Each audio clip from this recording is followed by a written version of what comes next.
எல்லா நல்ல அமலும் செஞ்சிருப்பார் ஹஜ்ஜில. ஆனா ஹஜ்ஜுக்கு பின்னாடி இவர் எந்த அமலுமே செய்ய மாட்டார். அதே போல எத்தனையோ பேரு ஒரு ஹாஜியா உருவாகிறதுக்கு முன்னாடி இருந்த நிலைக்கும் ஒரு ஹாஜியா உருவானதற்கு பின்னாடி அவருடைய நிலை மாறுவதற்கு நிறைய வித்தியாசம் இருக்கு. ஒரு ஹாஜியா ஆயிட்டாங்கன்னு சொன்னா அவங்க நடந்துக்கக்கூடிய விதம், அவங்க மற்றவங்கள்ட்ட எடுத்து சொல்லக்கூடிய அந்த விதம், அவங்களுடைய நடை உடை பாவனை எல்லாம் ஒரு பெருமையாக மாறி போகும். ஒரு ஹாஜிக்கு பெருமை என்பது வரவே கூடாது. ஹஜ்ஜுக்கு பின்னால நான் ஒரு ஹாஜி என்று ஒருவர் மனதால் நினைத்தாலே அவருடைய எல்லா அமலும் அல்லாஹு தஆலா கரித்துணியை போன்று முகத்தில் வீசுவான் என்பதாக பெருமானார் குறிப்பிட்டார்கள். எத்தனையோ பேர் சொல்லுவாங்க, நான் 90ல ஹஜ்ஜு முடிச்சேன், நான் 80கள்ல ஹஜ்ஜு முடிச்சேன் சொல்றது உண்டு. இன்னைக்கு அவங்க சொல்ற மாதிரி 90 80ல ஹஜ்ஜு முடிச்சதா இருந்தா ஏறக்குறைய 30 வருஷம் ஆயிருக்கும். இந்த 30 வருஷத்துல அவர் ஒரு ஹாஜியா எப்படி வாழ்ந்தார்னு சொல்லி ரெக்கார்டை எடுத்து பார்த்தோம்னா படும் மோசமான வாழ்க்கையை வாழ்ந்திருப்பார். 80கள்ல 90கள்ல ஹஜ்ஜு முடிச்சேன்னு சொல்லக்கூடிய ஒரு ஹாஜி தன்னை மாறுதட்டி கொள்ளக்கூடியவர் சமூகத்துல எந்த நல்ல நலன்களையும் தன்னை ஈடுபடுத்திக்க மாட்டார், எந்த நல்ல காரியத்துக்குமே தன்னை முன்னெடுக்க மாட்டார், எந்த ஒரு விஷயத்துக்குமே அவர் எந்த ஒரு உழைப்பையுமே செய்ய மாட்டார். ஆனா வெளியே சொல்லிக் கொள்வது என்ன, நான் ஒரு ஹாஜி என்று சொல்லுவார்.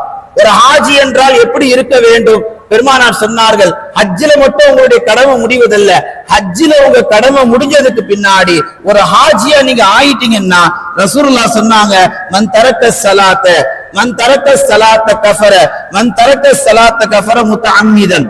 யார் ஒருவர் ஒரு வக்த தொழுகை வேண்டும் என்று விட்டாரோ அவர் நிராகரிப்பு செயலை செய்து விட்டார்.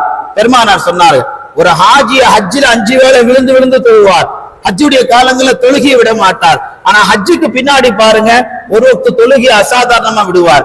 ஆனா கேட்டா என்ன சொல்லுவார், நான் ஒரு ஹாஜி ஆயிட்டேன், நான் எல்லா பாவம் மன்னிக்கப்பட்டவன், நான் இன்று பிறந்த பாலகன் என்று ஹதீஸில் சொல்லப்பட்ட வார்த்தைகள் ஒரு ஹஜ்ஜுக்கு பின்னால் நீதமாக வாழ வேண்டிய ஒரு ஹாஜி வாழாமல் நீதம் தவறி வாழ்ந்தக்கூடிய அந்த வாழ்க்கைக்கு அவர் சொல்லக்கூடிய மோசமான வார்த்தைகள் எல்லாம் பெருமானார் ஸல்லல்லாஹு அலைஹி வஸல்லம் சொல்லி காட்டுவார்கள்.